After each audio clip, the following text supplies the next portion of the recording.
बिस्मिल्लाहिर्रहमानिर्रहीम। अस्सलाम वालेकुम। उम्मीद करता हूँ आप सब खैरियत से होंगे। This is doctor Saeed Ali from med expert. अच्छा, मैंने देखा कि जो हमारा फ़र्स्ट मॉक टेस्ट हुआ था संडे को, तो उसमें माशाल्लाह बच्चों ने बहुत अच्छी प्रोग्रेस दिखाई थी। लेकिन कुछ ऐसे क्वेश्चंस भी थे जो बहुत हाई यील्ड क्वेश्चन थे, लेकिन उसमें मेरे ख़्याल से कुछ डाउट्स की वजह से बच्चों से कुछ ऑप्शंस जो है वो गलत लगे थे। तो मैंने कहा कि चलो मैं एक एक्सप्लेनेटरी वीडियो जो है वो इस पे रिकॉर्ड करूं। तो जैसे कि एनआरई स्टेप 1 में जब स्टूडेंट्स बैठते हैं तो एक तो उनको टेंशन होती है, वो स्ट्रेस में होते हैं, दूसरा टाइम मैनेजमेंट का इशू होता है। और जो मोस्टली मतलब जो ज़्यादा हिस्सा है एनआरई 1 का, उसमें क्लिनिकल सब्जेक्ट्स है जैसे कि मेडिसिन, सर्जरी, पीड्स, गायनी, ये इनके जो सिनारियोज़ होते हैं, अक्सर ये सिनारियो बेस्ड जो है क्लिनिकल क्वेश्चंस आते हैं, जो कि काफ़ी लेंथी इनके स्टेटमेंट्स आते हैं। तो आज मैं उस पर भी थोड़ा सा आप लोगों को ब्रीफ करना चाहता हूँ कि किस तरह उनको हम सॉल्व करें। जो क्लिनिकल क्वेश्चंस होते हैं वो बहुत इजी होते हैं, क्योंकि उसमें जितना लेंथी स्टेटमेंट होगा उसमें उतने ज़्यादा क्लूज़ आप लोगों को मिलेंगे, इतने ज़्यादा पॉइंट्स आप लोगों को मिलेंगे कि आप अपने करेक्ट आंसर की तरफ चले जाएं। अच्छा, जब भी आप चले हम क्वेश्चन नंबर 1 की तरफ आते हैं। जब भी आप क्वेश्चन मतलब पेपर खोलते हैं और क्वेश्चन आप स्टार्ट करते हैं, सबसे पहले आप लास्ट लाइन पे आया करें। जैसे यहाँ लिखा है what is the most likely diagnose. ठीक है, अब आपके जहन में ये होना चाहिए कि मैंने ये स्टेटमेंट पढ़ के डायग्नोसिस की तरफ सोचना है। ठीक है, अब अगर सिनारियो हम पढ़े, अ 48 ईयर ओल्ड वुमन, वो प्रेजेंट करती है with persistent right upper quadrant pen for 12 hours, fever के साथ है, नॉजिया एंड वॉमिटिंग के साथ है। एग्जामिनेशन पे मार्पी साइन जो है वो पॉजिटिव आया है। क्लासिक प्रेजेंटेशन है किसका? एक्यूट कोलिसिस्टाइटिस का। मेड एक्सपर्ट के बुक से अगर हम देखें, यहाँ पे एक्यूट कोलिसिस्टाइटिस के जो क्लिनिकल फीचर्स हैं उसमें देख लें। Persistent right upper quadrant pain होगा, fever, vomiting and positive Murphy sign. तो क्या है? ये क्लासिक प्रेजेंटेशन है एक्यूट कोलिसिस्टाइटिस का। ठीक है, अब यहाँ पे और डिफरेंशियल्स, जैसे कि यहाँ पे मतलब एमसीक्यूज़ के अंदर बाकी ऑप्शंस मौजूद हैं, तो उनकी भी एक्सप्लेनेशन आप देख सकते हैं। अच्छा, जो नेक्स्ट क्वेश्चन है बायोकेमिस्ट्री से, तो उसमें क्या कह रहे हैं? सबसे पहले जैसे मैंने आपको कहा कि जब भी सिनारियो आप लोगों को लगे कि वो लेंथी हैं, तो आपने नीचे लास्ट लाइन पे आना है, उसको पढ़ना है। अच्छा, ये कह रहे हैं कि which enzyme deficiency is most likely responsible. तो अभी जब आप लोग ये स्टेटमेंट पढ़ेंगे तो आप लोगों ने जहन में एक चीज़ रखनी कि मैंने एंजाइम डिफिशिएंसी को रूल आउट करना है। 3 months ओल्ड इन्फेंट, वो प्रेजेंट करता है डेवलपमेंटल डिले के साथ, रिकरेंट सीजर्स के साथ और करेक्टरिस्टिक्स मस्टी बॉडी ऑर्डर के साथ। जो बच्चा है उसका स्किन जो है वो फेयर स्किन है, और उनके जो पेरेंट्स थे वो डार्क कम्प्लेशन पेरेंट्स थे, लेकिन फिर भी बच्चे का स्किन जो है वो फेयर है। ठीक है, अब अगर ये चीज़ें हम देखें, musty odour, fair skin, recurrent seizures, developmental delay, तो एक चीज़ जो है आप लोगों के जहन में आना चाहिए कि ये क्या है? ये क्लासिक प्रेजेंटेशन है किसका? PKU का।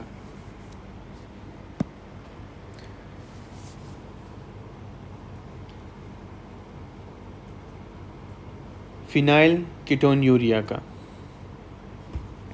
अच्छा, अब जब एंजाइम की बात हुई है, तो जो फिनाइल कीटोन यूरिया है उसमें कौन सा एंजाइम है? तो उसमें फिनाइल एनिलीन हाइड्रोक्सिलेज जो है उसकी डिफिशिएंसी होती है। ठीक है, ये ऑप्शन सी। अच्छा, अभी थोड़ा सा इसको पढ़ते हैं। सिंपली अगर हम देखें तो एक नॉर्मल बच्चे के जिस्म के अंदर जो फिनाइल एलेनिन होता है वो कन्वर्ट होता है टायरोसिन में। ठीक है, with the help of phenyl alanine hydroxylase. ठीक है, इस एंजाइम के ज़रिए ये जो फिनाइल एलेनीन है ये टायरोसिन में कन्वर्ट होता है। टायरोसिन का काम क्या है कि वो मेलानिन सिंथेसिस में हेल्प करता है, और जो मेलानिन है वो असल हमारे स्किन को जो रंगत देता है वो यही है, मेलानिन। अच्छा, अब यहाँ पे अगर हम देखें PKU में क्या होता है, फिनाइल एलेनीन जो है वो कन्वर्ट नहीं हो पाता टायरोसिन में, क्योंकि यहाँ पे एंजाइम की डिफिशिएंसी है फिनाइल एलेनीन हाइड्रोक्सिलेज की, जिसकी वजह से जो फिनाइल एलेनीन होगा वो बढ़ जाएगा।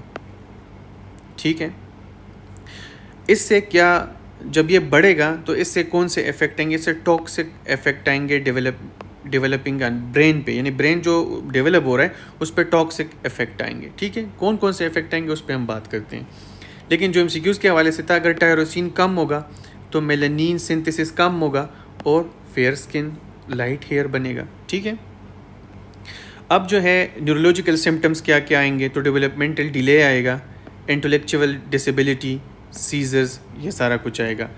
स्किन और हेयर में क्या आएगा, फेयर स्किन लाइट हेयर ये आएगा। ठीक है, यूरिन में मस्टी ऑर्डर आएगा। ठीक है, तो ये सारा कुछ अगर आप ये टॉपिक पढ़ लें और यहाँ पे अगर आप देखें तो ये सारा कुछ इस क्वेश्चन के अंदर मौजूद था। ठीक है, नेक्स्ट क्वेश्चन। अच्छा, a 22-year-old man present with 18 hours। अच्छा, सबसे पहले हम देखते हैं कि लास्ट लाइन क्या है। सबसे पहले हमने यहाँ से अप्रोच करना है। ठीक है, which investigation is the investigation of choice to confirm the diagnosis in adult. देखें, कभी कभार जो है ये मैं जो कह रहा हूँ कि आप लोगों को लास्ट लाइन पढ़ना चाहिए पहले लॉन्ग सिनेरियोज में, इसलिए कह रहा हूँ क्लिनिकल में कि अभी आपने एडल्ट यहाँ पे जो है, मिसाल के तौर पे यहाँ पे इन्फेंट भी आ सकता था, चाइल्ड भी, कोई भी इस तरह वो दे सकते हैं स्पेशल केसेस। तो यहाँ पे इन्होंने कहा है कि आपने इन्वेस्टिगेशन ऑफ चॉइस बतानी है। ठीक है, कंफर्म करना है डायग्नोसिस किस में, एडल्ट्स में। ठीक है, अभी देखते हैं। A 22-year-old man present with 18 hour of periumbilical pain, migrate करता है राइट इलियक फोसा में। पेरीएम्बिलिकल पेन है, फिर वही पेन जो है वो माइग्रेट करता है राइट इलियक फोसा में। ठीक है, क्लिनिकल फीचर्स में नॉजिया, सिम्टम्स में एनोरेक्सिया, फीवर, ल्यूकोसाइटोसिस। अच्छा, ये जितनी भी चीज़ें आप देख रहे हैं ना, ये क्लासिकल प्रेजेंटेशन है किसका, एक्यूट अपेंडिसाइटिस का। अब एक्यूट अपेंडिसाइटिस का तो ये पूछ रहे हैं, लेकिन यहाँ पे ये पूछ रहे हैं कि कौन सा इन्वेस्टिगेशन करना है एडल्ट्स के अंदर। ठीक है, तो जैसे कि हमें पता है कि यहाँ से अगर हम देखें इन्वेस्टिगेशंस मेड एक्सपर्ट से अगर हम देखें,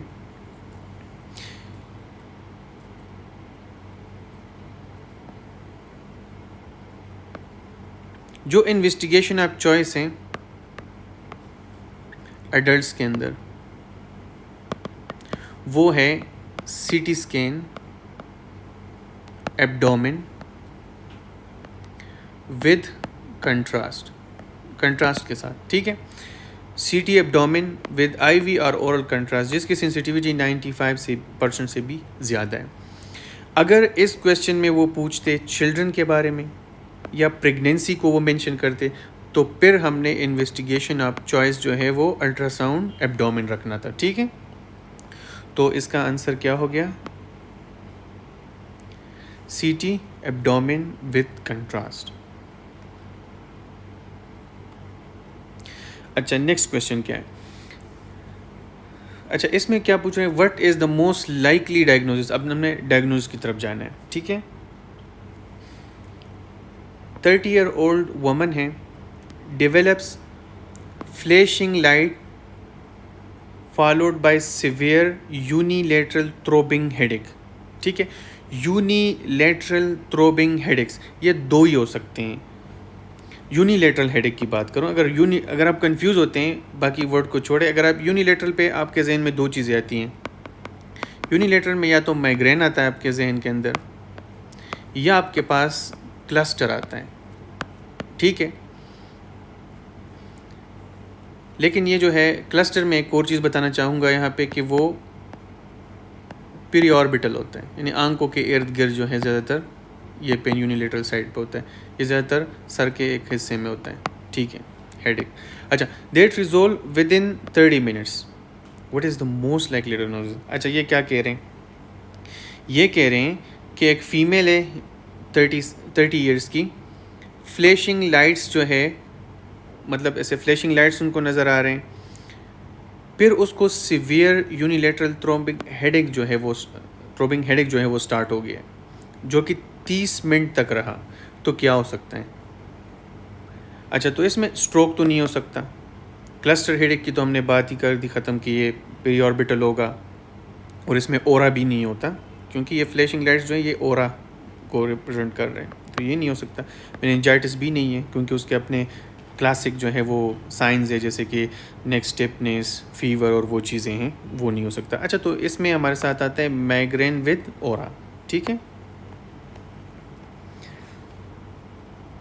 यहाँ पे अगर हम देखें मेड एक्सपर्ट से, तो माइग्रेन में क्या है, इसके हॉलमार्क प्रेजेंटेशन क्या है? यूनिलेटरल हेडेक यानी थ्रोबिंग हेडेक होगा, जो कि लास्टिंग फॉर 4 to 72 आवर्स। ठीक है, विद नाजिया, फोटोफोबिया, फोनोफोबिया। ठीक है, अब अगर क्लस्टर में देखें तो वो भी सिवियर यूनिलेटरल, लेकिन वो ऑर्बिटल पेन है। ठीक है,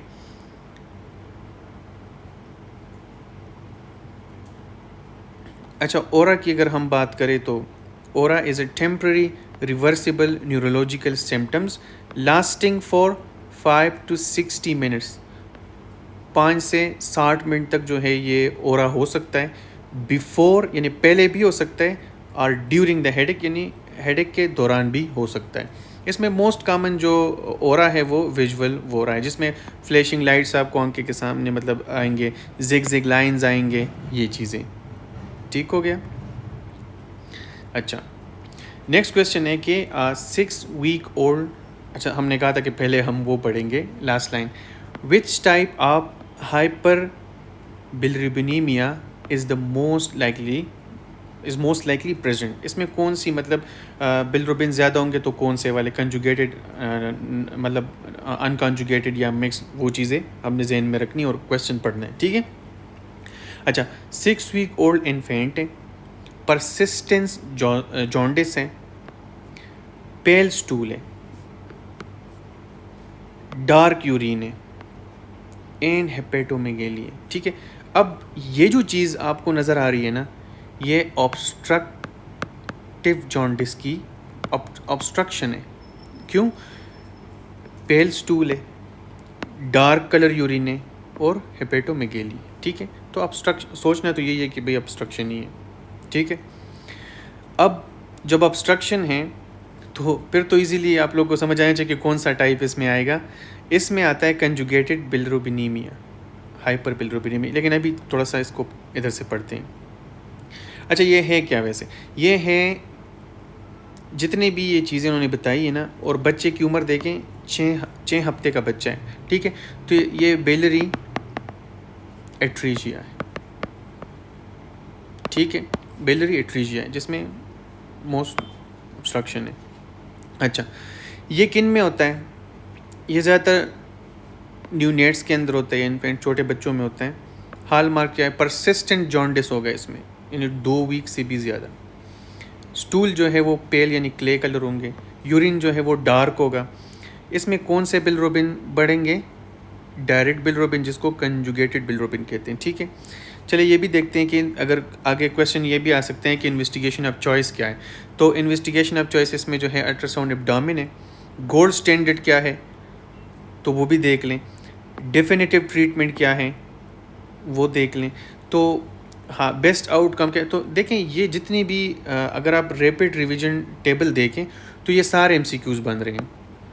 यानी एग्जामिनर के मूड पे डिपेंड करता है कि वो इस पे एमसीक्यूज़ बनाएं, इस पे क्लिनिकल फीचर्स पे बनाएं, इन्वेस्टिगेशन ऑफ चॉइस पे बनाएं, या बिल रोबिन के हवाले से बनाएं, या ट्रीटमेंट डेफिनेटिव ट्रीटमेंट पे बनाएं, या गोल्ड स्टैंडर्ड, कोई भी वो एक लाइन वो चेंज करेगा तो एमसीक्यूज़ चेंज हो जाएगा। लेकिन बेसिक कंसेप्ट आप लोगों ने नहीं भूलनी। अगर आप लोग बेसिक कंसेप्ट जो है वो सीखेंगे तो एमसीक्यूज़ इंशाल्लाह देखें। जो अगर आप देखें ना, जो एनआरई मेनली जो एनआरई आजकल जो नम्स पेपर ले रहे हैं वो बिल्कुल हाई यील्ड कंसेप्ट को वो टच कर रहे हैं, high yield most common topics को वो टच कर रहे हैं। यानी अपेंडिक्स हो गए, जो कि मतलब पाकिस्तान में ये क्योंकि लाइसेंसिंग एग्ज़ाम है, तो लाइसेंसिंग एग्ज़ाम जिस कंट्री का होता है वो उसी लिहाज से जो चीज़ें मोस्ट कॉमन उस कंट्री के अंदर होती हैं उन्हीं चीज़ों को वो टच करती है। जैसे कि अगर आप देखें किसी भी सर्जरी वार्ड में जाएं, दिन में आपको 200-300 केसेस जो है वो एक्यूट अपेंडिसाइटिस के, कोलिसिस्टाइटिस के और ये चीज़ें आपको मिलेंगी। पीड्स के वार्ड में चले जाएं तो आपको ये बायोलिटरेचर बहुत ज़्यादा चीज़ें ऐसी मिलेगी। तो मोस्ट कॉमन टॉपिक्स। लेकिन अब देखें मोस्ट कॉमन टॉपिक्स, जो मोस्ट कॉमन टॉपिक्स होते हैं, लेकिन उसमें एमसीक्यूज़ वो फिर किस तरह चेंज हो जाता है। स्टेटमेंट सेम होती हैं लेकिन वो उसमें से, जैसे कि मैंने आपको पूछा कि वो क्लिनिकल फीचर्स जो है वो बता देंगे कि ये कौन सी डायग्नोसिस क्या है, या फिर इन्वेस्टिगेशन ऑफ चॉइस पूछ लेंगे, या फिर डेफिनेटिव ट्रीटमेंट पूछ लेंगे। इस तरह आपके डिफरेंट क्वेश्चन जो है वो इसी तरह एक टॉपिक से बन जाते हैं। अच्छा, नेक्स्ट क्वेश्चन में क्या है कि व्हाट इज़ द मोस्ट, अभी फिर डायग्नोसिस की तरफ वो कह रहे हैं कि कौन सा डायग्नोस हो सकता है। तो हमने जब स्टेटमेंट पढ़ना है हमने यही सोचना है कि कौन सी डायग्नोस हो सकती है। अच्छा, 45 ईयर ओल्ड ओबिस वुमेन है, प्रेजेंट करती हैं सडन सिवियर एपिगेस्ट्रिक पेन के साथ। वो पेन रेडिएट कर रहा है बेक में आफ्टर ईटिंग अ फैटी मील। देखिए आप लोगों को क्लू यहाँ से मिल गया। एपिगेस्ट्रिक पेन है जो कि रेडिएट बेक में कर रहा है, ठीक है, आफ्टर फैटी मील के बाद। अब क्या कह रहे हैं कि सीरम लाइपेज जो है मार्कली एलिवेटेड है। भाई सीरम लाइपेज अगर एलिवेटेड है तो आप लोगों को पता होना चाहिए कि पेनक्रियाज की बात हो रही है, यानी पेनक्रियाटाइटिस की बात हो रही है। What is the most likely diagnosis, तो उससे आप क्लियरली बता सकते हैं। इधर से भी आपको एक कैचिंग पॉइंट मिल रहा है, क्लिनिकल फीचर्स से भी आपको एक कैचिंग पॉइंट मिल रहा है कि ये क्या है, ये किस डायग्नोसिस को सपोर्ट कर रहे हैं, एक्यूट पेनक्रियाटाइटिस को सपोर्ट कर रहा है। अच्छा, अगर इधर हम देखें मेड एक्सपर्ट से क्लियर लाइन अगर हम देखें, सीवियर एपिगेस्ट्रिक पेन होगा रेडिएटिंग टू बेक, ठीक है, रेज्ड सीरम लाइपेज होगा। एक इसको जब ये चीज़ें आ जाएगी ना तो इसका मतलब ये है कि ये एक्यूट पेनक्रियाटाइटिस ही है अनटिल प्रूवन अदरवाइज, ठीक है। ये आपने ये स्टेटमेंट याद रखना है, वेरी इंपॉर्टेंट। अच्छा, नेक्स्ट क्वेश्चन है कि अच्छा पूछ क्या रहे हैं कि what is the most likely diagnose. अब इधर भी डायग्नोस पूछ रहे हैं, ठीक है। 26 ईयर ओल्ड प्रेग्नेंट वुमन है, 10 वीक्स ऑफ गेस्टेशन पे। वो प्रेजेंट करती हैं वेजाइनल ब्लीडिंग के साथ। Her uterus is larger than expected date या और expected for gestational age. Uterus size जो है यूजुअल से बिगर है। फीटर हार्ट साउंड जो है वो एब्सेंट है। बीटा ECG जब हम कर रहे हैं तो वो मार्कली एलिवेटेड आ रहा है। What is the most likely diagnosis, ठीक है, सिंपल चीज़ है। देखें कुछ पॉइंट्स से जो आप लोगों ने देखने, अगर परविजाइनल ब्लीड के साथ एक प्रेग्नेंट लेडी अगर आपके पास आएगी, ठीक है, प्लस अगर यूटेरस जो है उसका साइज़ जो है वो डेट से ज़्यादा बड़ा हो और फीटल हार्ट साउंड जो है वो एब्सेंट हो, ठीक है, तो ये क्लासिक ट्राइएड है किसका, कंप्लीट मोलर का, कंप्लीट मोल का या कंप्लीट मोलर प्रेगनेंसी का। अगर यहाँ पे वो कहें कि यूटेरस साइज़ बड़ा है लेकिन माइल्डली, या अगर वो कहें कि बीटा ECG माइल्डली एलिवेटेड है, इधर मार्कली कहा है, या अगर वो कहें कि फीटल हार्ट साउंड जो है वो प्रेजेंट है, तो फिर उसमें पार्शियल मोल की तरफ आप सोच सकते। लेकिन ये क्लासिक प्रेजेंटेशन जो अभी इन्होंने बताई है ये कंप्लीट मोल की बताई है। अभी देखते हैं। अच्छा, ये कंप्लीट मोल है, ये पार्शियल मोल है, ठीक है। यहाँ पे देखें बीटा HCG के बारे में, वेरी हाई या मॉडरेट। अच्छा, एक और चीज़ अक्सर क्वेश्चन आ जाता है अल्ट्रासाउंड फाइंडिंग, ज़्यादातर क्वेश्चन में मैंने देखे बहुत ज़्यादा क्वेश्चन आए हैं। स्नो स्टोम अपीयरेंस बोल देते हैं, ग्रेप लाइक अपीयरेंस बोल देते हैं, तो वो भी जो है वो मोल में आता है, ठीक है। अच्छा, एक और चीज़ जो इसमें बहुत ज़्यादा इम्पोर्टेंट है, अक्सर आ जाता है कि मेलिग्नेंसी रिस्क किस में ज़्यादा है, तो वो भी इस टेबल को अगर आप सारा देखेंगे आपको क्लियर हो जाएगा।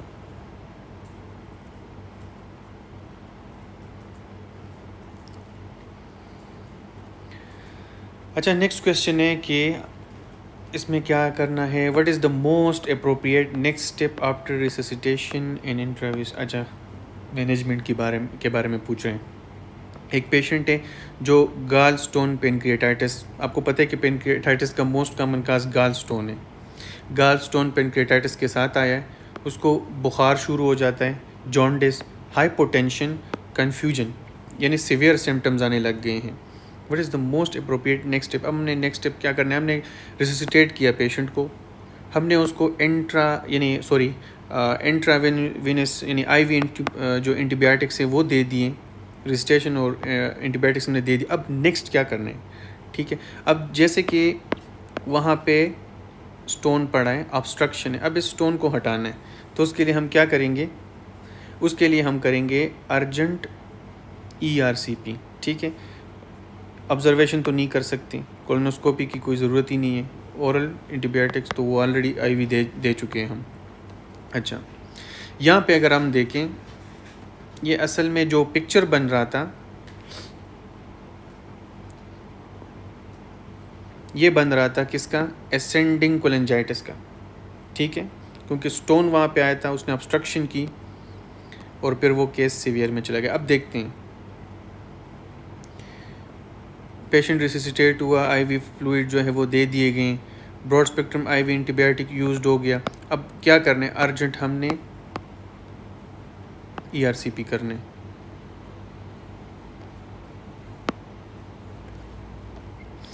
अच्छा, नेक्स्ट क्वेश्चन है कि 60-year-old मैन है, वो क्रोनिक COPD के साथ आया है, ठीक है। आर्टीरियल ब्लड गैस में क्या है, pH 7.2 है, partial pressure of carbon dioxide जो है वो 60 है, HCO3 जो है 26 है। वो कह रहे हैं कि ये कौन सा प्राइमरी एसिड बेस डिसऑर्डर है।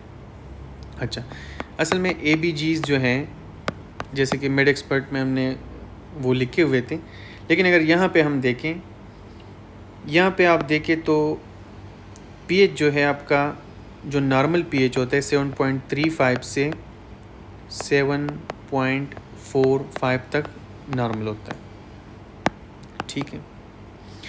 जो CO2 होता है वो आपका 35 to 45, यहाँ से देख लें, ये नॉर्मल होता है। याद रखें CO2 एसिडिक है, ठीक है। यहाँ पे CO2 कितना बताया हुआ, इन्होंने 60 बताया है, कितना 60, तो 45 से ज़्यादा है 60, CO2 बढ़ गया है। pH जो है, याद रखें pH के बारे में थोड़ा सा बताता हूँ कि जब pH कम होगा ना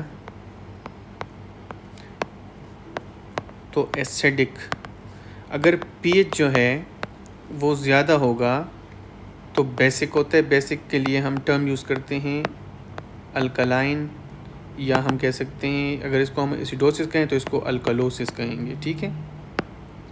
ये pH के बारे में। अब pH आपका क्या हुआ है, pH के साथ क्या हुआ है, pH कम हुआ है, ठीक है, क्योंकि वो 7.35 से कम हो गया। अब ये 7.2 है, 25 है, तो pH आपका क्या हो गया, एक मिनट इधर कर लेते हैं, 7.25 है, तो pH आपका कम हो गया। CO2 आपका जो है 60 है, जो कि ज़्यादा है। अब अगर इधर देखें, जब आप देखते हैं इस तरह के क्वेश्चन जब ABGs में आते हैं, तो आपने सबसे पहले pH को देखने। pH को हमने देखा वो किस तरफ जा रहे हैं, वो कम हो रहे हैं, तो मतलब वो एसिडोसिस की तरफ जा रहा है। केस एसिडोसिस का ही है, क्योंकि pH कम जा रहा है। अब आपने फिर देखना है कार्बन डाइऑक्साइड को। कार्बन डाइऑक्साइड आपको रेस्पिरेटरी यानी रिस्पिरेशन में सिस्टम में उसका लेना देना है, तो ये रेस्पिरेटरी सिस्टम के साथ है। और HCO3 जो है, जिसकी एक्सक्रीशन और वो चीज़ें जो है किडनी के थ्रू वगैरह होती हैं, तो उसको हम मेटाबोलिक कहेंगे। मेटाबोलेट यानी मेटाबोलिक, ये आपका मेटाबोलिक सिस्टम को शो करेगा, ये आपका रेस्पिरेटरी को। इन दो पे हम डिफेंड करते हैं कि कौन सा हमने नाम लगाना है अब आगे। अब अगर देखें तो CO2 जो है वो ज़्यादा हुआ है, pH ऑलरेडी एसिडिक है, तो रेस्पिरेटरी वाला गेम है, तो इसमें हम डाल देंगे कि ये रेस्पिरेटरी एसिडोसिस है। ठीक है, देखें क्वेश्चन। अच्छा जी, देखिए रेस्पिरेटरी एसिडोसिस।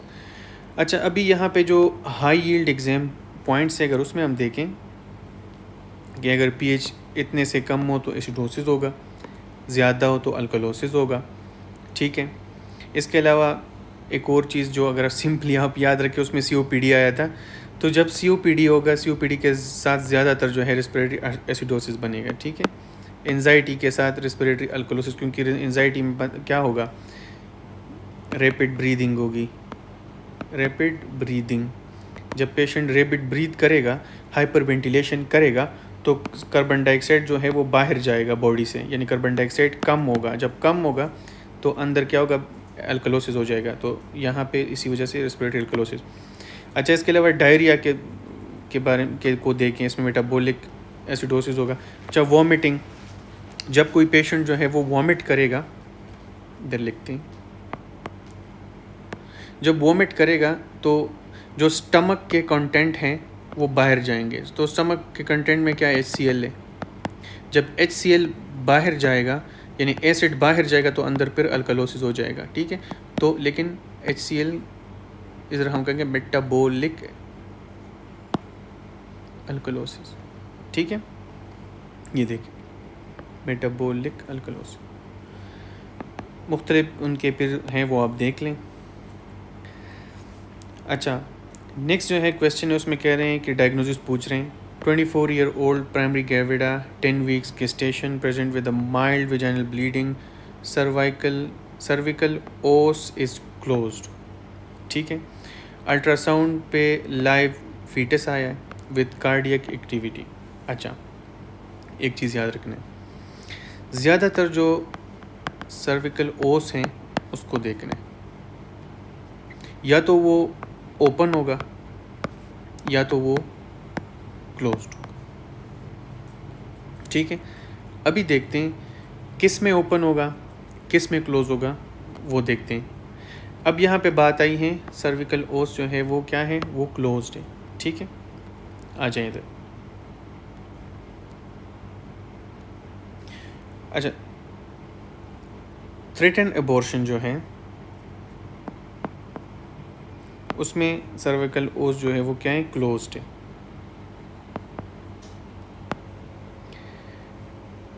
और फिर और कंप्लीट में क्लोज्ड है। एक मिनट,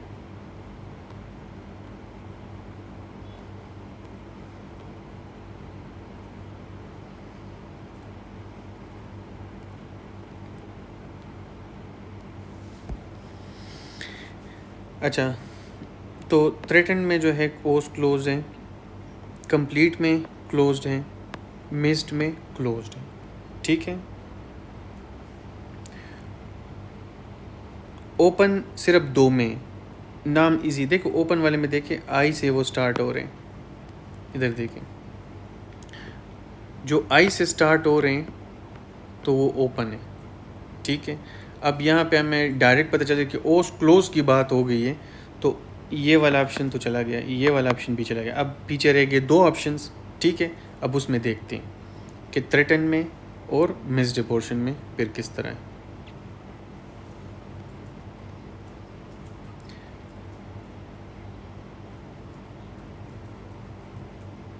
अच्छा, थ्रेटन और मिस्ड एबॉर्शन को अब हम कंपेयर करके देखते हैं।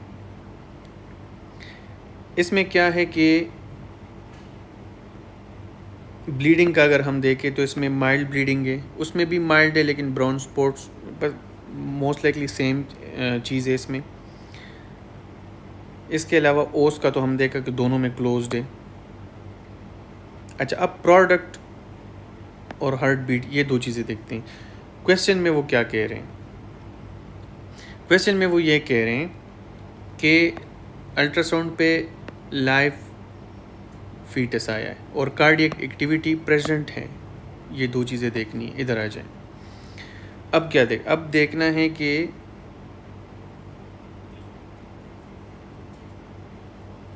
इसमें पीटल हार्ट बीट जो है वो प्रेजेंट है, इसमें एब्सेंट है। ठीक है, अब यहाँ पे प्रेजेंट है, यहाँ पे एब्सेंट है, तो कौन सा हो गया हमारे साथ ऑप्शन? Threaten abortion. ठीक है, नेक्स्ट क्वेश्चन। अच्छा, इसमें पूछ रहे हैं कि लाइकली डायग्नोज क्या है। तो a 42-year-old man develop severe pain around his left आई।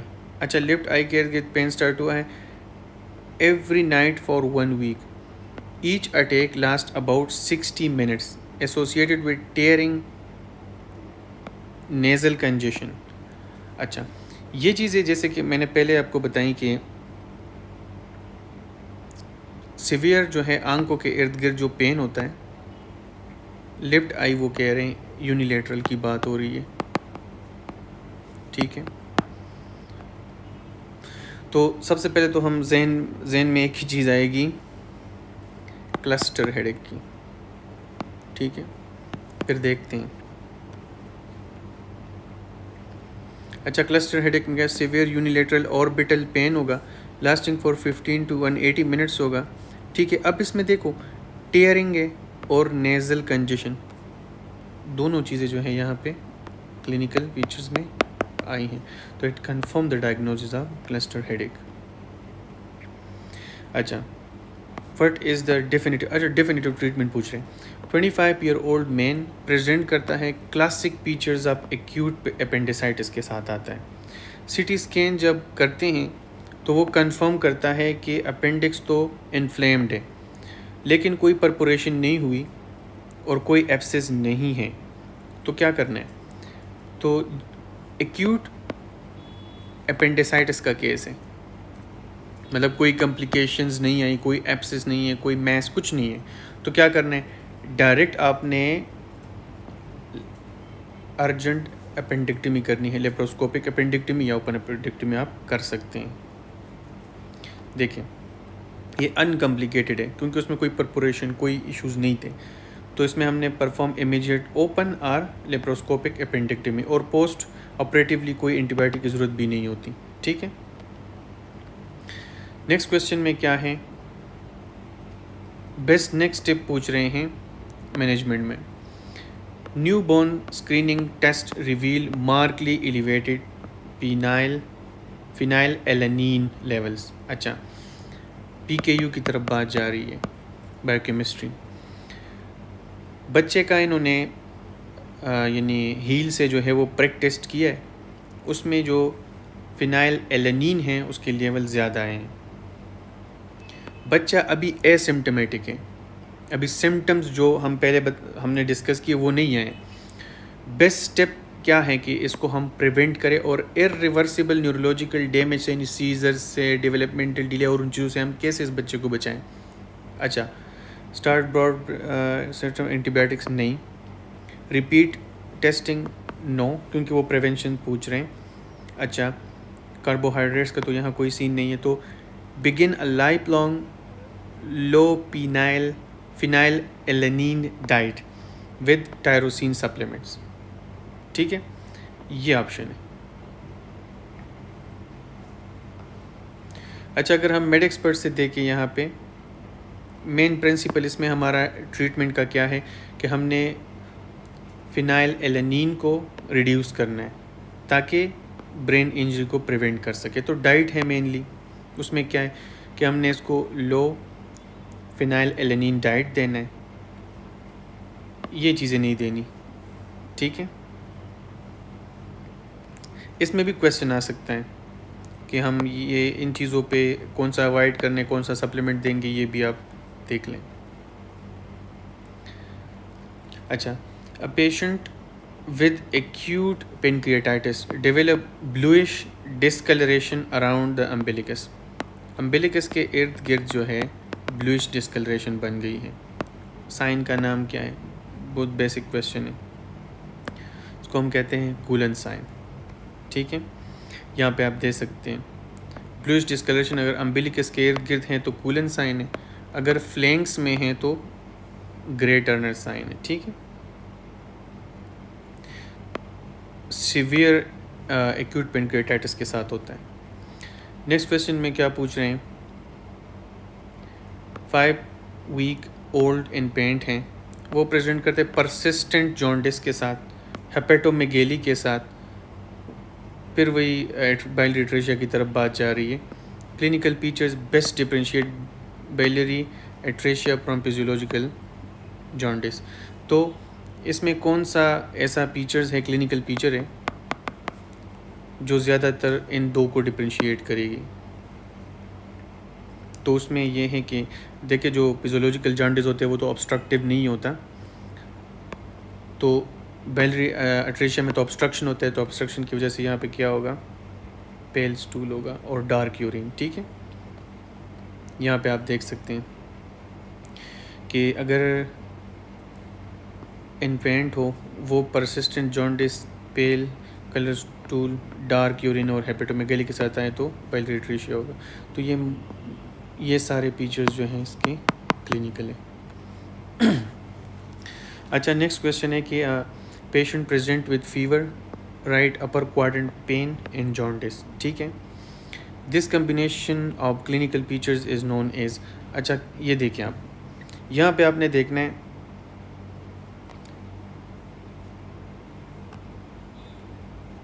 जो फीचर्स है, ये तो हैं हमारे पास क्लिनिकल फीचर्स किसके हैं? ये असेंडिंग कोलिंजाइटिस के ही हैं, लेकिन ये हमारे पास है चारकोट ट्राइएड के। Fever, right upper quadrant pen और जॉन्डिस, ठीक है। ये चीज़ें आपने याद रखनी है।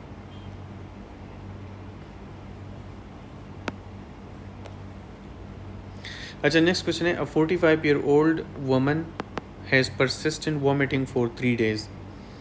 देखिए अब वॉमिटिंग वाली बात आ गई। सबसे पहले रेडी रहें कि वॉमिटिंग में क्या होता है? HCl बाहर जाएगा, ठीक है। एसिड बाहर जा रहे तो अंदर अल्कलोसिस ही होगी, ठीक है। अगर जहाँ पे CO2 की तो रेस्पिरेटरी, जहाँ पे HCl और HCO3 की बात आती है वहाँ पे मेटाबॉलिक की तरफ आपने सोचना है। अच्छा, अभी हम मेटाबॉलिक की तरफ भी सोचेंगे और वॉमिटिंग है तो अल्कलोसिस की तरफ सोचेंगे। अच्छा, pH जो है वो ज़्यादा हुआ है, यानी अल्कलोसिस की तरफ जा रहा है। CO2 एलिवेट है लेकिन इतना नहीं। अच्छा, अब यहाँ पे देखें HCO3 जो है वो भी बढ़ गया है, ठीक है। 22 to 26 नॉर्मल होता है, ज़्यादा हुआ है। तो अब ये कौन सा डिसऑर्डर है? जैसे मैंने को वॉमिटिंग है तो अल्कलोसिस वाला देख लें, लेकिन रेस्पिरेटरी तो नहीं है, तो मेटाबॉलिक है तो ये मेटाबॉलिक अल्कलोसिस वाला, ये वाला, ठीक हो। फिर मैं कहूँगा कि आप लोग ये जो हाई यील्ड है ये ज़रा एक दफ़ा पढ़ लें। 28-year-old woman present with a bloody diarrhea and urgency. Colonoscopy reveals continuous inflammation beginning in the rectum. Which feature is most characteristic of this condition? सबसे पहले तो मैं आपको ये बताना चाहता हूँ कि ये है क्या। ये हमारे साथ हैं अल्सरेटिव कोलाइटिस, ठीक है। अल्सरेटिव कोलाइटिस है। अल्सरेटिव कोलाइटिस जो है इसमें क्रोनिक इन्फ्लेमेशन होती है। यहाँ से देख लेते हैं, क्रोनिक इन्फ्लेमेटरी बावल डिजीज़ है। इसमें क्या होता है कि कंटिन्यूस मिकोजल इन्फ्लेमेशन होता है, यानी जो इंटेस्टाइन का मिकोजा है वो कंटिन्यूसली जो है वो क्या होता है, उसमें अल्सर पड़ता है, यानी इन्फ्लेमेशन होता है, ठीक है, लीनियर ऐसे।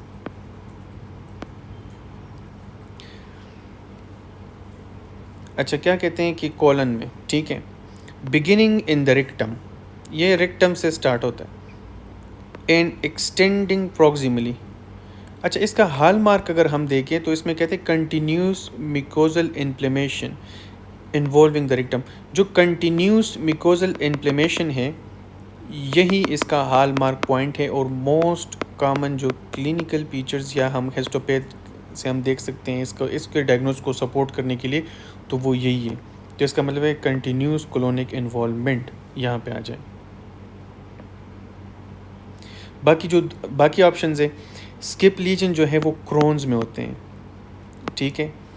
ट्रांसम्यूरल, जैसे कि इसमें कंटिन्यूस इन्फ्लेमेशन हो रही थी, तो क्रोन्स डिजीज़ में क्या होता है, ट्रांसम्यूरल, यानी अगर ये इंटेस्टाइन है तो क्रोन में क्या होता है कि आर पार जो है चाला बनेगा और वो फिस्टुला कर सकता है, यानी इधर से अगर अल्सर है तो वो इधर से बाहर जा सकता है, ठीक है। इधर अगर अल्सर है तो इधर से पार जा सकता है, फिस्टुला कर सकता है, और इसको ट्रांसम्यूरल कहते हैं, ये ट्रांसम्यूरल जाता है, ठीक है। जो इसके बरक्स दूसरा है अल्सरेटिव कोलाइटिस है, तो उसमें लीनियर जाता है, ऐसे कंटिन्यूस जाता है, यानी ऐसे जाता है, ठीक है। अच्छा, तो स्किप लीजन जो है ये किस में होंगे, स्किप लीजन इस तरह, मतलब एक जगह पे ये चाला बना देगा, जो मैं उसकी बात कर रहा हूँ क्रोन डिजीज़ की। अगर ये क्रोन डिजीज़ इस पार्ट में हुआ तो इधर जो चाला होगा वो इधर इधर ऐसे ऐसे जो है ना वो चाले बनते हैं इसके, और वो ऐसे जाते हैं, ठीक है। और अल्सरेटिव कोलाइटिस में ऐसे जा रहे हैं, ठीक है। अच्छा, तो ये तो ऑप्शन हमारा अच्छा, फिस्टुला फॉर्मेशन किस में होता है, ये भी हमारा क्रोन डिजीज़ में होता है, जैसे भी मैंने यहाँ पे एक्सप्लेन किया, ये आप पढ़ सकते हैं। मेड एक्सपर्ट्स में पूरे टॉपिक्स जो है अगर आप पढ़ेंगे इंशाल्लाह तो ये सारा कुछ उधर मौजूद है। अच्छा, मोस्ट अप्रोप्रिएट मैनेजमेंट पूछ रहे हैं, नेक्स्ट स्टेप। अच्छा, woman undergoes suction evacuation for a confirmed complete molar pregnancy. Complete molar pregnancy थी, उसको रिमूव किया गया, उसको इवैक्यूएट कर दिया गया, सक्शन। अब उसको क्या करना है, अप्रोप्रिएट मैनेजमेंट स्टेप नेक्स्ट क्या करना है। अच्छा, तो इसमें यह करना होता है कि इसमें हम series of beta HCG test जो है वो करवाते हैं, उस वक़्त तक करते हैं जब तक 3 कंजर्वेटिव जो हैं लगातार, जो 3 टेस्ट हम करते हैं उसके रिज़ल्ट नॉर्मल ना आ जाए, ठीक है। तो ये ऑप्शन है इसका, ऑप्शन बी, यहाँ से आप देख सकते हैं मैनेजमेंट किस तरह है इसका, ये पूरा लिखा हुआ है मेड एक्सपर्ट के अंदर। सक्शन इवैक्यूएशन आप करेंगे तो फिर उसके बाद जो है हमने ये हिस्टोपैथ भेजना है इसका, और इसके अलावा जो है अगर RH नेगेटिव वुमेन है, यानी ब्लड ग्रुप नेगेटिव है, तो उसमें तो फिर आपको पता है कि हमने NTD जो इम्यूनोग्लोबिन की इंजेक्शन है वो देने, ये इस पे भी हम कुछ बन सकते हैं, ठीक है। अच्छा, आप देखें यहाँ पे कि बीटा HCG को हमने फिर क्या करना है, मॉनिटर करना है अनटिल ये नॉर्मल वैल्यूज़ हम अचीव ना करें। अच्छा, नेक्स्ट क्वेश्चन है, 45 ईयर ओल्ड मैन है, सीवियर एपिगेस्ट्रिक पेन के साथ आए हैं, जो कि बैक की तरफ रेडिएट कर रहे हैं after alcohol intake, markedly elevated lipase है, ठीक है। 2 चीज़ें आप लोगों को मिली, पेन है एपिगेस्ट्रिक में, बैक में जा रहा है, ठीक है, लाइपेज जो है एलिवेटेड है, क्लासिक प्रेजेंटेशन एक्यूट पेनक्रेटाइटिस की हो रही है बात, ठीक है। If he fail to improve after 72 hours, 72 hours बाद अगर ये इम्प्रूव ना हो जाए, which investigation is the best for assessing pancreatic necrosis. अच्छा, देखें, जब भी हमारे पास एक्यूट पेनक्रियाटाइटिस होता है तो उसमें हम सीरम लाइपेज करते हैं, अल्ट्रासाउंड एब्डामिन करते हैं, लेकिन अगर हमने इसकी कॉम्प्लिकेशन यानी सीवियर डिजीज़ की तरफ, अगर डिजीज़ जो है वो सीवियरिटी की तरफ जा रही है, यानी सीवियरिटी क्या है, अब देखें यहाँ पे नेक्रोसिस की वो बात करें, पेनक्रियाटिक नेक्रोसिस को अगर हमने देखना है, in stage of the disease हमने अगर आगे देखना है, तो उसके लिए कौन सी इन्वेस्टिगेशन है, तो उसमें फिर हमारे साथ है CT स्कैन, ठीक है, कंट्रास्ट CT स्कैन। यहाँ से अब देखें, इन्वेस्टिगेशन अब चॉइस सीरम लाइपेज है, लेकिन गोल्ड स्टैंडर्ड में अगर आपने सीवियरिटी को देखना है या कॉम्प्लिकेशन को आपने देखना है तो उसमें आप जो है CT स्कैन कर सकते हैं कंट्रास्ट के साथ। नेक्स्ट क्वेश्चन में बेस्ट इनिशियल मैनेजमेंट पूछ रहे हैं। 30-year-old woman present with 6 days after the onset of right iliac fossa pain. Examination में टेंडर पल्पेबल मैस आए, राइट इलियक फोसा में टेंडर मैस आया, ठीक है, एपेंडिकुलर मैस की तरफ इशारा है। She is hemodynamically stable with no sign of generalised peritonitis, मतलब अभी तक कोई कॉम्प्लिकेशंस नहीं आई, पेरिटोनाइटिस वगैरह परपोरेशन वगैरह नहीं है। इनिशियली किस तरह करेंगे, तो आपको पता है कि मेडएक्सपर्ट के बुक में भी हमने ये लिखा हुआ है कि हमने एपेंडिकुलर मैस को जो है वो ओशनर शेरिन रिजमेन के साथ जो है वो ट्रीट वो करने मैनेज करने। क्या है वो देख सकते हैं। एपेंडिकुलर मैस किस तरह उसको हमने प्रोसीड करने, ओशनर शेरिन रिजमेन क्या है, कंजर्वेटिव मैनेजमेंट है जिसमें एपेंडिकुलर मैस जो है उसकी मैनेजमेंट है। आईवी एंटीबायोटिक हम देते हैं, फ्लूइड देते हैं और ऑब्जर्व करते हैं, और फिर जो है इंटरवल सर्जरी हम जो है 6 to 8 वीक वो करवाते, मतलब स्केड्यूल करते हैं, इंटरवल सर्जरी करते हैं रेजोल्यूशन के बाद। अच्छा, इसमें इमीडिएट सर्जरी नहीं करनी। क्यों नहीं करनी?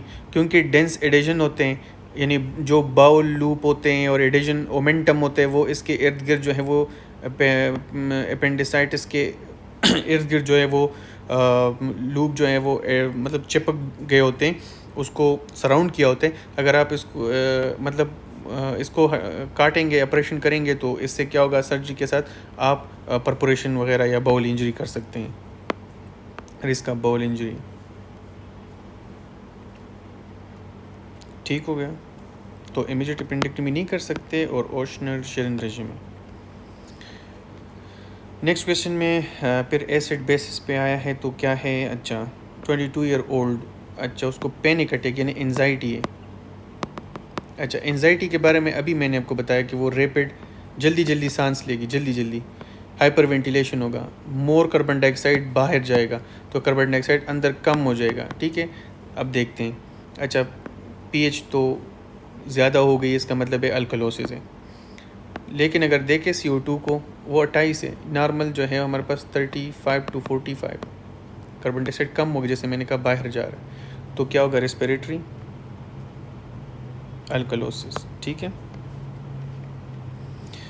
अच्छा, पेशेंट का डायग्नोसिस देखना, सीवियर यूनिलेटरल ऑर्बिटल पेन है, यूनिलेटरल ऑर्बिटल पेन है। पेशेंट क्या है, रेस्टलेस है, कंटिन्यूसली वो रूम में इधर उधर रेस्टलेस मूव कर रहा है, तो अटैक के दौरान तो क्या डायग्नोज हो सकते हैं, देखें। हमने इससे पहले भी बात की, यहाँ से हमें क्लू मिल रही है, रेस्टलेसनेस भी है, तो ये हमारे साथ क्या है, क्लस्टर हेडेक है। मेडएक्सपर्ट किलर लाइन देखें तो माइग्रेन जो होता है उसका पेशेंट लाई क्वाइटली, वो डार्क रूम में लेटना पसंद करेगा आराम से, क्योंकि जब रोशनी कम होगी उसको आराम आएगा। बाकी जो क्लस्टर हेडेक वाला पेशेंट होगा वो रेस्टलेस होगा और मतलब आराम से नहीं बैठ पाएगा सीवियर पेन की वजह से।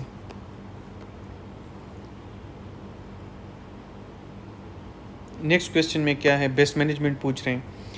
पेशेंट है appendicitis, develop persistent fever, CT scan हुआ है, उसमें 6 सेंटीमीटर लोकलाइज्ड पेरी अपेंडिसल एब्सेस है। अब देखें एब्सेस है, इसमें एब्सेस आया हुआ है, CT स्कैन भी हो गया, उसमें एब्सेस आया। अब कह रहे बेस्ट मैनेज किस तरह करेंगे, तो एब्सेस को सबसे पहले हमने क्या करना है, ड्रेन करना है, ठीक है। ड्रेनेज के बाद जो है फिर हमने इंटरवल अपेंडिक्टमी 6 to 8 वीक को स्केड्यूल करते हैं हम। तो अभी इधर देखते हैं कि बेस्ट मैनेजमेंट क्या है। अच्छा, हम क्या करेंगे इसमें कि percutaneous drainage with IV antibiotic, this is the best one, तो ये वाला आपने करना है, ठीक है।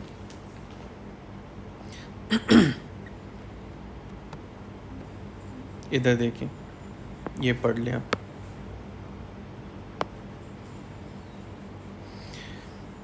अच्छा, विच टाइप ऑफ गाल स्टोन, मोस्ट कॉमन गाल स्टोन कौन सा है, वो तो आप पढ़ के बगैर भी बता सकते हैं कि वो कोलेस्ट्रॉल स्टोन जो है वो मोस्ट कॉमन स्टोन है। देखें यहाँ पे most common 70 to 80% yellow stone यानी कोलेस्ट्रॉल स्टोन। अच्छा, क्या पूछ रहे हैं कि इन्वेस्टिगेशन पूछ रहे हैं। न्यू बॉर्न है जो डायग्नोज हुआ है फिनाइल कीटोन्यूरिया यानी PKU आफ्टर रूटीन जो रजिस्ट्रेशन जो हम स्क्रीनिंग कर रहे थे न्यू नेट्स में, जिस तरह प्रिक करते थे हम हील से। अच्छा, तो क्या करना है, इन्वेस्टिगेशन क्या करना है वो तो मैंने बता दिया। इन्वेस्टिगेशन अब चॉइसेस में क्या है, हील प्रिक ब्लड टेस्ट है, ठीक है। अच्छा, नेक्स्ट क्वेश्चन है कि पेशेंट वो इसमें क्या देखना है। अच्छा, फिर इसमें डायग्नोसिस पूछ रहे हैं तो यूनिलेटरल थ्रोबिंग हेडेक है, ठीक है। सुनते ही माइग्रेन जहन में आ गया है, ठीक है। एसोसिएट करता है नोजिया फोटोपोबिया। अब during the attacks she prepares lie quietly in a dark room. पहले हमने पढ़ा कि वो क्या होगा, माइग्रेन, ठीक है। यहाँ से आप देख सकते हैं। अब इधर क्या पूछ रहे हैं कि मोस्ट अप्रोप्रिएट नेक्स्ट स्टेप क्या करना है, मैनेजमेंट की बात हो रही है मेरे ख्याल से। अच्छा, 2 months ओल्ड इनफेंट प्रेजेंट करता है परसिस्टेंट जॉन्डिस के साथ, बच्चा है परसिस्टेंट जॉन्डिस के साथ आया हुआ है। पेल स्टूल है, डार्क यूरिन, वही एट्रेबाइल रिट्रीजिया की तरफ बात जा रही है। क्लिनिकल फीचर्स सारे के सारे वही हैं। डायरेक्ट बिलरुबिन यानी कंजुगेटेड बिलरुबिन भी बढ़ गया है। क्या करना है, अच्छा अब इसमें जो है हमने क्या करना है कि सीवियरिटी की तरफ जा रहे हैं, तो अब इसमें अर्जेंट रिफरल करना है, किस लिए, इवैल्यूएशन के लिए नंबर 1, और कसाई पोर्टो एंटीरोस्टोमी के लिए, ठीक है। यहाँ से मैनेजमेंट में आप देख सकते हैं।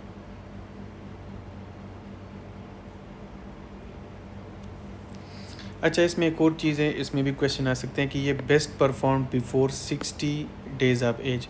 अगर 60 दिन के एज से पहले पहले किया जाए बेस्ट है।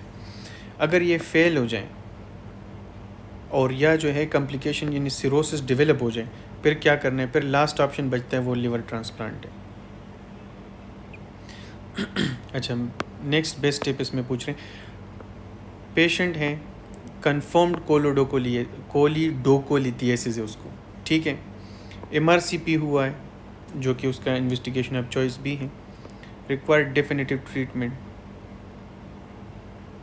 बेस्ट किस तरह इसको हमने प्रोसीड करने, तो ERCP जो है, ERCP के ज़रिए हम उस स्टोन को क्या करेंगे, वहाँ से निकालेंगे, आउट करेंगे। यहाँ पे आप देख सकते हैं कि MRCP हो गई। MRCP के बाद क्या करेंगे, ERCP करेंगे, और ERCP के बाद फिर लेप्रोस्कोपिक कोलेसिस्टेक्टमी भी करेंगे, ताकि अगर जो गाल ब्लैडर में स्टोन्स पड़े हुए हैं, ऊपर जो गाल ब्लैडर में भी स्टोन्स हैं, गाल ब्लैडर को मुकम्मल रिमूव करेंगे ताकि फिर से कोई स्टोन आके इधर स्टक ना हो जाए। अच्छा, इसमें फिर वो एसिड बेसिस डिसऑर्डर है तो पढ़ लेते हैं कि टाइप 1 डायबिटीज़ के साथ आया हुआ है, present with headache, small breathing के साथ है। अच्छा, इसका pH क्या है, pH एसिडिक है, यानी pH कम हुआ है तो एसिडिक है। अच्छा, अब देखें यहाँ पे CO2 वो कम हुआ है, 28 है, यानी ये कम हुआ है, यानी रेस्पिरेटरी एसिडोसिस की बात हो रही है। इसमें आएगा, सॉरी एक मिनट, अब इधर दूसरी चीज़ भी हमने सॉरी देखनी है। यहाँ पे हम एक चीज़ जो है वो हमने देखनी कि जो HCO3 है वो क्या है, उसमें वो 12 है, ठीक है। अब इसमें पूछ रहे हैं कि प्राइमरी एसिड बेस डिसऑर्डर जो है ये कौन सा होगा। तो अगर इसमें हम देखें प्राइमरी वो पूछ रहे हैं कि कौन सा है, तो जब भी डायबिटीज़ मेलाइटस है ये एक मेटाबॉलिक डिजीज़ है, ठीक है। तो आपने इधर जो है मेटाबॉलिक की तरफ सोचना है। एसिडोसिस तो है लेकिन कौन सी, मेटाबॉलिक एसिडोसिस है, ठीक है। जो डायबिटिक कीटोएसिडोसिस है ना, ये high anion gap metabolic acidosis कराता है, जिसमें pH कम होगा और बाइकार्ब कम होगा, ठीक है। अब जो आप देख रहे हैं ना यहाँ पे जो कार्बन डाइऑक्साइड कम हुआ है, ये उसके कंपेंसेशन में ये कम हो रहा है, जिसमें कुस्माल ब्रीदिंग की जो जिक्र हुआ है, तो ये कंपेंसेशन हो रहा है, वहाँ से रेस्पिरेटरी साइड से कंपेंसेशन हो रहा है और मेटाबॉलिक साइड पे एसिडोसिस चल रहा है। अच्छा, नेक्स्ट क्वेश्चन में क्या पूछ रहे हैं कि मोस्ट अप्रोप्रिएट मैनेजमेंट 45-year-old वमन जिसमें गाल स्टोन डिटेक्ट हुए, इंसिडेंटली हुए, एब्डोमेन का अल्ट्रासाउंड हो रहा था, उसमें गाल स्टोन है लेकिन उसको कोई मतलब सिम्टम्स नहीं है, तो एसिम्टमेटिक को हमने क्या करना है, इसको हमने ऑब्जर्वेशन एंड रीअश्योरेंस करना है, इसके साथ कुछ नहीं करना, ठीक है। एसिम्टमेटिक है तो ऑब्जर्वेशन करना है, सिम्टमेटिक है तो एनाल्जेसिक दे के सर्जरी करनी है। अच्छा, 6-year-old चाइल्ड है, अच्छा अनट्रीटेड फिनाइल कीटोन यानी PKU उसको था, वो ट्रीट नहीं हुआ, अब उसको क्या हुआ, फेयर स्किन डेवलप हो चुके हैं, ब्लॉन्ड हेयर डेवलप हो चुके हैं। Which biochemical abnormality best explain this physiological changes. अच्छा, तो अगर आप देखें कि PKU में हमने देखा, अच्छा यहाँ डायग्राम से देख लेते हैं, फिनाइल एलेनिन जो है वो टायरोसिन में जाता था, टायरोसिन बनता था तो टायरोसिन जो है आगे मेलानोसाइट वगैरह को बनाता था, उसकी सिंथेसिस में हेल्प करता था, जैसे यहाँ देख। अब अगर यहाँ पे टायरोसिन बन ही नहीं रहा, यानी टायरोसिन जो है वो कम होता जा रहा है, बन नहीं रहा, तो क्या होगा, मेलानोसाइट्स जो है वो भी कम बनेंगे, पेयर स्किन और ये चीज़ें, तो इसका मतलब है कि यहाँ पे मेलानोसाइट्स का इशू आ रहा है, यानी डिफिशिएंसी ऑफ टायरोसिन काजिंग, इसकी डिफिशिएंसी हो रही है जिसकी वजह से ये मेलानिन सिंथेसिस इफेक्ट हो रहा है। Patient with typical history of migraine is completely normal neurological examination which is investigation of choice। अच्छा, जो मैं एक यहाँ पे एक पॉइंट बताना चाहता हूँ कि जो माइग्रेन है ये हमारे पास क्लिनिकल डायग्नोज है,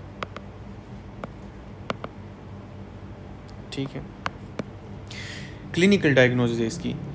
अब माइग्रेन में हम न्यूरोलॉजिकल एग्जामिनेशन इसलिए करते हैं कि अगर न्यूरोलॉजिकल एग्जामिनेशन में हमें कोई फाइंडिंग्स मिलते हैं, यानी कोई लीजन का या कोई हमें जैसे कि अगर हमें एबनॉर्मल न्यूरोलॉजिकल एग्जामिनेशन मिलती हैं किसी पेशेंट में जिसको हेडेक हो रहा है, तो वो हेडेक जो है किसी अंदर ट्यूमर या किसी और पैथोलॉजी की वजह, जिसमें हम फिर क्या करते हैं, फिर हम CT स्कैन करते हैं।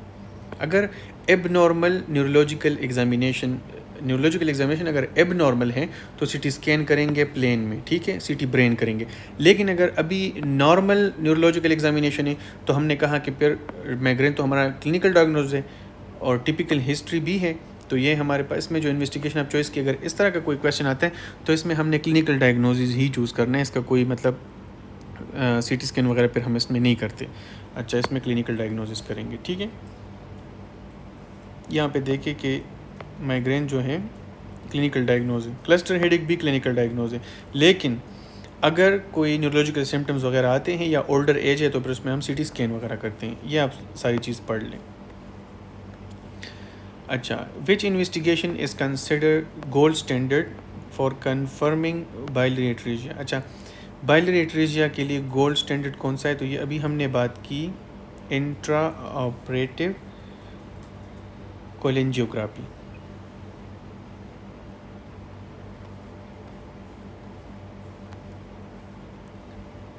इन्वेस्टिगेशन ऑफ चॉइस ये हैं और गोल्ड स्टैंडर्ड ये हैं, ठीक है। इस पे भी क्वेश्चन आ सकता है।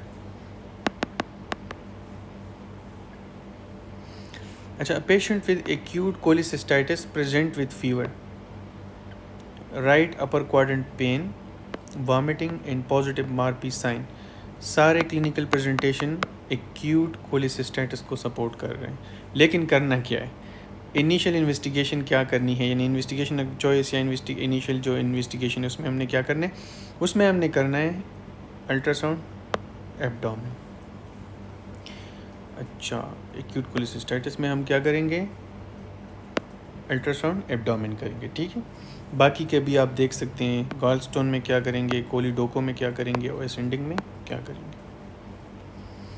Patient with acute pancreatitis develop bluish discolouration over both flanks, अभी हमने पढ़ा कि वो ग्रे टर्नर साइन होगा, और अगर पेरिअम्बिलिकल एरिया में हो तो फिर कोलन होगा, लेकिन इधर जो है अभी ग्रे टर्नर साइन है, देख सकते हैं।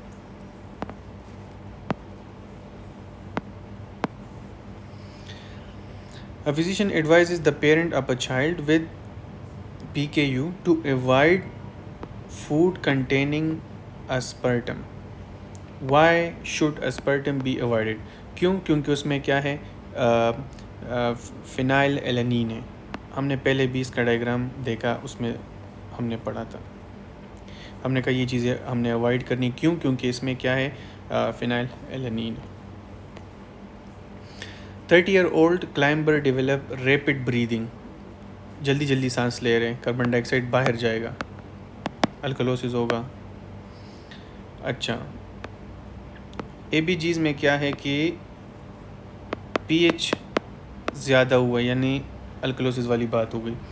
CO2 कम हो गया है, तो क्या है, रेस्पिरेटरी अल्कलोसिस। ठीक है। विच type of aura is the most, ये ऊपर मैंने आप लोगों को बताया कि ओरा जो है सब जो माइग्रेन में है, मोस्ट कॉमन जो ओरा है वो विजुअल ओरा है। जिस तरह हमने कहा कि जिगजैग लाइंस या लाइट फ्लैशिंग जो होती है, यहाँ पे आप देख सकते हैं। अच्छा, पेशेंट विद सिम्टोमेटिक गैल, अब सिम्टोमेटिक गैलस्टोन्स है, राइट अपर क्वाड्रेंट पेन है आफ्टर फेटी में, what is the definitive treatment. अच्छा, मैंने आपको कहा था कि अगर एसिम्टोमेटिक है तो रीअश्योर करना है और ऑब्जर्व करना है, लेकिन अगर सिम्टोमेटिक है तो एक ही ख्याल है, ऑपरेट करना है। ठीक है, यहाँ पे आप मैनेजमेंट सबका देख सकते हैं। ठीक है। 28-year-old woman experienced first trimester spontaneous miscarriage. She is RH negative. पहले हमने बात की, अगर RH नेगेटिव पेशेंट है और वो प्रेगनेंसी में है, परवेजिनल ब्लीड है, और अगर अबॉर्शन और या मिसकैरेज हो जाए तो क्या देना है। हमने कहा था कि इसमें हम वो NT-D इम्यूनोग्लोबुलिन देंगे, हमने पहले इसकी बात की थी। ठीक है, ये देखिए, patient with acute appendicitis, CT scan में फाइंडिंग्स आई है कि इन्फ्लेम्ड अपेंडिक्स है विदाउट परपोरेशन, यानी कोई परपोरेशन, कोई एब्सेस नहीं है। क्या करना है, सीधा ऑपरेट करना है। ठीक है, यहाँ से देख सकते हैं, अनकम्प्लिकेटेड था, सीधा ऑपरेट। परपोरेटेड था, किस तरह मैनेज करना है, एब्सेस था, किस तरह मैनेज करना है। ठीक है। 24-year-old man has recurrent abdominal pain, chronic diarrhea, weight loss and recurrent perineal fistula। अब देखिए फिस्टुला कौन बना सकते हैं, पहले हमने इसमें बात की है। अच्छा, कोलोनोस्कोपी हुई है, उसमें स्किप लीजन आए हैं। अच्छा, अब तो बात आसान हो गई। एक तो ये है कि वो ऐसी डिज़ीज़ है जो कि फिस्टुला भी बनाता है, उसकी कॉम्प्लिकेशन फिस्टुला है, जिसमें हमने कहा ट्रांसम्यूरल जो है वो करता है। क्या करते हैं, अगर ये आपका इंटेस्टाइन है ना, तो वो ट्रांसम्यूरल यानी आर पार निकलता है, फिस्टुला बनाता है। और स्किप लीजन यानी इधर होगा तो फिर ये जगह ठीक होगी, इधर होगा। ठीक है, ये कौन है, ये है क्रोन डिजीज़। ठीक है, आ जाए, Crohn disease, skip lesion, transmural, mouth to anus. ठीक है। अल्सरेटिव में क्या है, कंटिन्यूस लीजन है, और वो हमने जैसे आगे पढ़ा, ये आप देख सकते हैं सर, पढ़ सकते हैं यहाँ से। मेड एक्सपर्ट में बहुत अच्छे से ये टॉपिक सारे जो हैं वो लिखे हुए हैं। आप देख रहे हैं कि जितने भी MCQs हैं सारे के सारे जो हैं मेड एक्सपर्ट के अंदर, हर पॉइंट जो है इसमें हमने नोट्स के अंदर वो इंक्लूड है, ईच एंड एवरीथिंग। अच्छा, क्या पूछ रहे हैं कि which investigation is the best non invasive test for suspected. अच्छा, कोलिडोकोलिथियासिस में है, क्या है, यानी कॉमन बाइल डक्ट के अंदर जो है CBD के अंदर स्टोन पड़ा हुआ है। नॉन इन्वेसिव क्या है, तो इसमें हमने पहले भी बात की थी कि MRCP करते हैं, सॉरी MRCP। ठीक है, तो ये है MRCP, यहाँ से आप देख सकते हैं। Patient with acute pancreatitis recover हो जाता है कम्प्लीटली। गाल स्टोन उसका अंडरलाइन काज था। ठीक है, काज हैं। What is the definitive treatment to prevent the recurrence. अब दोबारा रीअकरेंस को किस तरह देखें, अगर कोई मिसाल के तौर पे यहाँ पे स्टोन था, ये आपका था पेनक्रियास। ठीक है, उसने क्या किया कि एक्यूट, इस स्टोन ने जो है मिसाल के तौर पे एक्यूट पेनक्रियाटाइटिस करवाया था। ये स्टोन तो आप लोगों ने ERCP से या ERCP से आप लोगों ने इसको निकाल दिया। अब पेनक्रियाज में इन्फ्लेमेशन जो है वो ख़त्म हो गई, वो अभी ठीक हो गया है, रिकवर हो गया कम्प्लीटली। अब जो है इसकी रीअकरेंस को बचाने के दोबारा इसको ना ये स्टोन इधर ना आए, तो स्टोन जहाँ पे पड़े हुए हैं, ठीक है, यानी गाल ब्लैडर के अंदर पड़े हुए हैं, तो इसको निकाल दो, फिर दोबारा रीअकरेंस नहीं, यहाँ स्टोन यहाँ इधर से इधर नहीं आएगा। तो इसका क्या करना है, लेप्रोस्कोपिक कोलिसिस्टेक्टमी कर दो, ठीक है।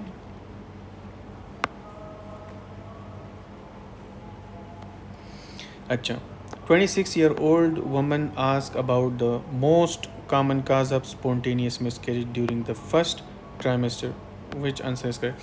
अच्छा, आपके क्लिनिक में 36-year-old एक फ़ीमेल आई है, वो आपसे पूछ रही है कि मोस्ट कॉमन काज जो है स्पॉन्टेनियस मिसकैरेज का क्या है पहले ट्राइमेस्टर के अंदर, तो कौन सा है। अब आपने क्या बताना है, अब इसमें देखें क्रोमोसोमल एबनॉर्मेलिटीज़, ठीक है। असल ये इस तरह का क्वेश्चन बेसिक्स से आ जाता है। यहाँ पे देखिए, अगर आप देखें मोस्ट कॉमन काज मिसकैरेज का जो है वो क्रोमोसोमल एबनॉर्मेलिटीज़ है।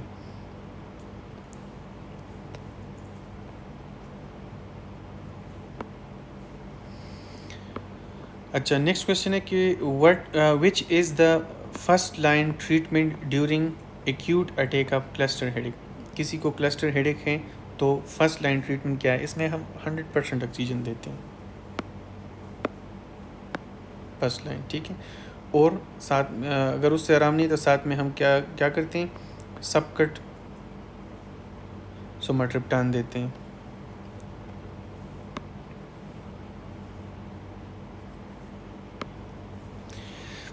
अच्छा, नेक्स्ट क्वेश्चन है कि एक छोटा बच्चा है, इन्फेंट है, प्रेजेंट करता है, फिर परसिस्टेंट जॉन्डिस, पेल स्टूल, डार्क बाइलेट्रिजिया की बात हो रही है, डायग्नोज क्या है, तो बाइलेट्रिजिया देख लें।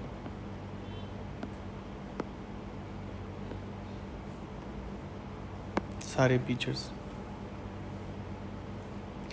अच्छा, कह रहे हैं कि which laboratory investigation is the investigation of choice. Investigation of choice पूछ रहे हैं किस में, एक्यूट पेनक्रियाटाइटिस में। हमने पहले बात की कि क्या है, सीरम लाइपेज है, ठीक है, सीरम लाइपेज।